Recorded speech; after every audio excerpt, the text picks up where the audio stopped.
दोस्तों सुज़लोन एनर्जी की बात करें तो स्टॉक के अंदर जो पिछले 2 दिनों से जो ट्रेडिंग के अंदर जो तेजी का दौर चल रहा था उस पे थोड़ा सा ब्रेक लगा।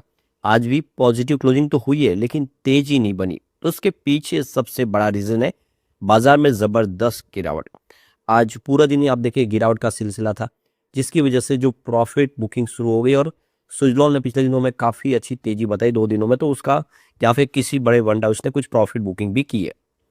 लेकिन अभी बड़ा ट्रिगर बाकी है, वो है क्वार्टर 2 का रिजल्ट। ऐसे में क्या उम्मीद बन रही है? कंपनी ने आखिर नए सीएफओ को एंट्री दे दी है कंपनी के अंदर। नए सीएफओ के आने से अब देख सकते हो कि बिजनेस फिर से पटरी पे आता हुआ दिखाई देगा। हिमांशु मोदी ने इस्तीफा दे दिया था। अब आगे की क्या उम्मीद है उसको समझने के कुछ लेटेस्ट अपडेट है जिसको जानने की कोशिश करेंगे इस वीडियो के माध्यम से। लेकिन फ्रेंड्स उससे पहले अगर आप पहली बार हमारे चैनल पे आए तो चैनल को सब्सक्राइब कर दीजिए, एक बेल आइकॉन दबा दीजिए ताकि जब भी नया वीडियो बने पहला नोटिफिकेशन आपको मिले। वीडियो पसंद आए तो लाइक से जरूर कीजिए। चलो फ्रेंड्स वीडियो स्टार्ट करते हैं। मैं हूं आपका दोस्त एस बी दवे और हमारे अपने चैनल ऑनलाइन कमाई में आपका बहुत बहुत स्वागत। तो सबसे पहले बाजार की बात करें, आज बीएसई सेंसेक्स ने 84,404 पर क्लोजिंग दी है। 592 पॉइंट की काफ़ी बड़ी गिरावट, यानी करीब 600 पॉइंट की गिरावट ही। 0.70% गिरा बीएसई सेंसेक्स। तो शुरुआत सुबह कमजोरी हुई थी और गिरावट आगे बढ़ती गई। आप देखिए जैसे जैसे बाजार आगे बढ़ा गिरावट का सिलसिला भी बढ़ा। अब सुजलॉन एनर्जी की बात करें तो 58.60 पर क्लोजिंग देखने को मिली, जहाँ पे 0.70% की तेजी थी। तो गिरते बाजार में भी ये तेजी काफी मायने रखती है और आपको ये पता ही होगा कि 53 तक चला गया था गिरावट में ये स्टॉक पिछले 2-3 दिन पहले। पर आप देखिए वहां से 58 तक आ जाना काफी बड़ी बात हो जाती है ये स्टॉक के लिए।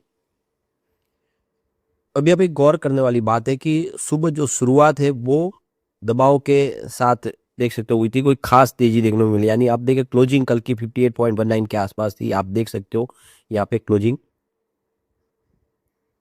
58.19 के आसपास और 58.50 पर इसने शुरुआत की हल्की सी तेजी के साथ। और फिर आप देखें तो ये स्टॉक नीचे भी गया। आप देख 57.92 का लो बनाया, नहीं दबाव की स्थिति बनी बिकवाली की वजह से थोड़ा सा स्टॉक नीचे आया। लेकिन आप समझ सकते हो जो दिन का हाई बना वो बहुत ही बेहतरीन है 59.33 का। यानी जो स्टॉक 53 के आसपास था 3 ट्रेडिंग सेशन पहले वो 59 तक पहुंच गया। और ये काफी समय के बाद इतनी शानदार तेजी स्टॉक के अंदर देखने को मिली, वो भी सुज़लोन के अंदर, जो पिछले साल 1.5 साल से एक तरह से कंसोलिडेशन पीरियड में था और काफी नीचे आ गया। क्योंकि आप समझ सकते हो इस स्टॉक ने 86 का हाई बनाया हुआ है। अब उस लेवल से भी स्टॉक बहुत नीचे है। अब शेयर की प्राइस आज थोड़ी नीचे आने के पीछे ये भी वजह कि वॉल्यूम फिर से कम होने लगा। यानी जो बड़े फंड हाउस है वो थोड़ा सा इस समय रिजल्ट का इंतजार कर रहे हैं। आप देख ही सकते हो पिछले 1 महीने पहले इसका 7 करोड़ के आसपास का वॉल्यूम था, 4 करोड़ की डिलीवरी उठाई गई थी। 1 वीक पहले इसका 10 करोड़ के आसपास का वॉल्यूम हुआ था और 4 करोड़ की ही डिलीवरी उठाई गई थी। लेकिन आप देखिए तो कल वॉल्यूम बढ़ते हुए 17 करोड़ तक पहुंच गया, जबरदस्त जंप और 5 करोड़ का डिलीवरी बेस्ड काम हुआ। यानी कल वॉल्यूम जबरदस्त बढ़ा था। आज भी वॉल्यूम अच्छा है लेकिन रोज के मुकाबले तो कम था, 9 करोड़ के आसपास का वॉल्यूम हुआ। तो ये समझ सकते हो कि अब इंतजार हो रहा है क्वार्टर 2 के रिजल्ट। तो यहाँ पे देख ही सकते हो कि सुजलोन एनर्जी को फाइनली नया सीएफओ मिल चुका है राहुल जैन के रूप में। तो बहुत ही एक मजबूत खिलाड़ी मिल चुके हैं। इससे पहले आप देख रहे हो कि जो ग्रुप चीफ फाइनेंशियल ऑफिसर थे आप देखे वो हिमांशु मोदी थे। हिमांशु मोदी ने काफ़ी कुछ अपने कार्यकाल के दौरान अचीव करके दिखाया सुजलॉन के लिए। भारी भरकम कर्ज में डूबी हुई कंपनी को कर्ज मुक्त करने में उनका काफ़ी बड़ा योगदान है। और अब आप देख सकते हो कि राहुल जैन का जो कार्यकाल है वो शुरू होगा 15 दिसंबर 2025 से। और ये सुजलॉन के लिए एक बहुत बड़ी खुशी है कि एक बहुत ही अनुभवी व्यक्ति सुजलॉन को मिले सीएफओ के रूप में। तो देखिए कि राहुल जैन के पास पिछले 2 दशक से फाइनेंशियल सेक्टर का बहुत ज़्यादा अनुभव है। कॉर्पोरेट फाइनेंस में उन्होंने एक तरह से देखिए मास्टरी की हुई है। और राहुल जैन ने यहाँ पे करीब 17 ईयर एसआरएफ लिमिटेड में निकाले। तो ये देख सकते हो कि वहाँ पे आप देखिए ग्रुप सीएफओ के तौर पे वो थे। उन्होंने काफ़ी सारा अपना कार्यकाल में एसआरएफ की सेहत को सुधारने में बहुत बड़ा उनका योगदान है। आप देखिए एसआरएफ की जो फाइनेंशियल ट्रांसफॉर्मेशन में उन्होंने बड़ा रोल प्ले किया है। और आप देख सकते हो कि अब वही चीज़ है वो सुजलॉन को उसका फ़ायदा मिलेगा इस समय। कामकाज की बात करें सुजलॉन का कामकाज तो लगातार ही बढ़ रहा है। आप देखिए लास्ट महीने ही यहाँ पे 838 मेगावाट का टाटा पावर रिन्यूएबल एनर्जी की तरफ से इनको एक बड़ा प्रोजेक्ट मिल चुका है। तो ये देख सकते हो कि कंपनी बड़े बड़े प्रोजेक्ट प्राप्त हुए कॉर्पोरेट हाउस की तरफ से और सरकारी टेंडर भी प्राप्त हो रही है। अब देखिए 1544 मेगावाट का एनटीपीसी ग्रीन एनर्जी की तरफ से इनको प्रोजेक्ट मिला है। तो सरकारी टेंडर भी प्राप्त हो रहे और बड़ी जो कॉर्पोरेट हाउस है वो भी इस समय प्रोजेक्ट दे रहे हैं। सुजलॉन के लिए ये एक तरह से गोल्डन पीरियड हम कह सकते हैं। तो यहाँ पे आप क्लियरली देख सकते हो कि जून क्वार्टर के दरमियान 1 गीगावाट की ऑर्डर बुक हो गई है कंपनी की, यानी लगातार ऑर्डर बुक बहुत मजबूत हो रही है। इस समय जो टोटल ऑर्डर बुक है वो 5.7 गीगावाट के आसपास है, जिसमें जून क्वार्टर में 1 गीगावाट का योगदान है।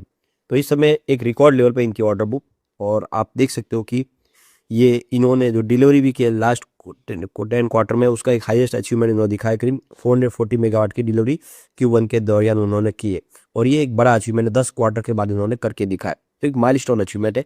कंपनी लगातार अपना जो डिलीवरी का काम भी तेजी से करी और ऑर्डर बुक भी प्राप्त कर दिया, जिससे हम कह सकते हैं कि सुजलॉन आने वाले समय में अब बेहतर करेगा। तो अब देख ही सकते हो कि कंपनी की बोर्ड ऑफ डायरेक्टर की मीटिंग है वो 4 नवंबर 2025 को होने जा रही है, मंगलवार के दिन, और इसमें कंपनी अपना Q2 का रिजल्ट हमारे सामने पेश करेगी, और इसमें स्टैंड अलोन और कंसोलिडेटेड दोनों बेसिस पे रिजल्ट होगा।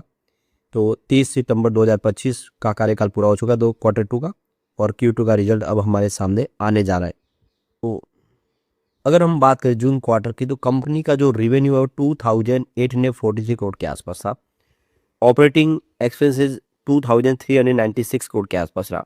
नेट इनकम 347 करोड़ की बताई कंपनी ने, जबकि नेट प्रॉफिट मार्जिन 12.21% के आसपास था, और अर्निंग पर शेयर 2.5 रुपीज़ के आसपास रहा।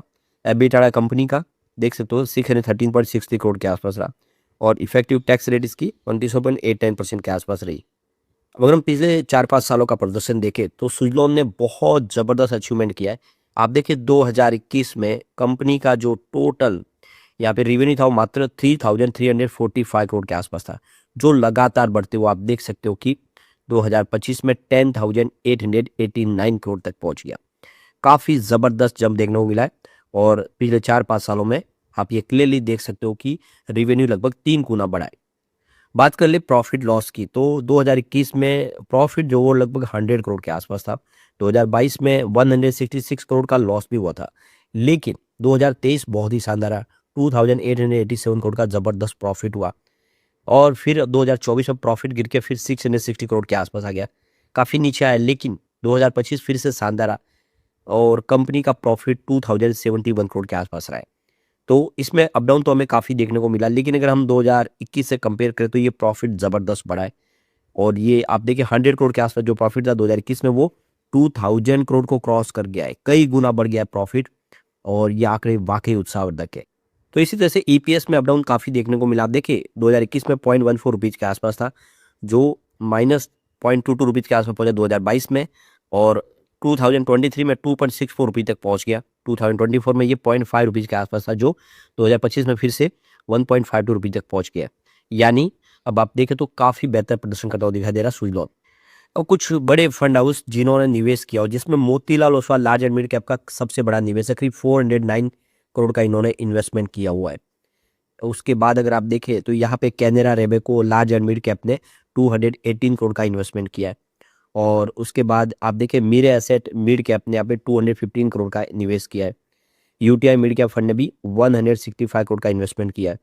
फिर इन्वेस्को इंडिया कॉन्ट्रा फंड ने 155 करोड़ का निवेश किया है। Motilal Oswal ELSS tax saver fund ने 135 करोड़ का इन्वेस्टमेंट किया है। सुंदरम मिड कैप फंड ने 127 करोड़ का इन्वेस्टमेंट किया है। उसके बाद कोटक ऑर्बिटेज फंड ने भी 116 करोड़ का इन्वेस्टमेंट किया है। HSBC स्मॉल कैप फंड ने 111 करोड़ का निवेश किया है। तो Aditya Birla SL large cap fund ने भी 111 करोड़ के आसपास का इन्वेस्टमेंट किया है। तो इंडिया के बड़े बड़े म्यूचुअल फंड जम के खरीदारी की है, जो इशारा करिए कि आने वाले समय सुजलॉन काफ़ी शानदार करता हुआ दिखाई दे सकता है। ये लॉन्ग टर्म का रिजल्ट इसका बहुत ही बेहतर दिखा है, और इस आशा है कि Q2 भी बेहतर होगा। लेकिन फ्रेंड्स, कोई भी इन्वेस्टमेंट करने से पहले अपने फाइनेंशियल एडवाइजर से एडवाइस ले ले, या अपना खुद का रिसर्च करें, क्योंकि मैंने वीडियो आपके एजुकेशनल पर्पज के लिए ही बनाया। वीडियो पसंद आए तो लाइक से जरूर कीजिए, और चैनल को सब्सक्राइब कर दीजिए। Thank you friends.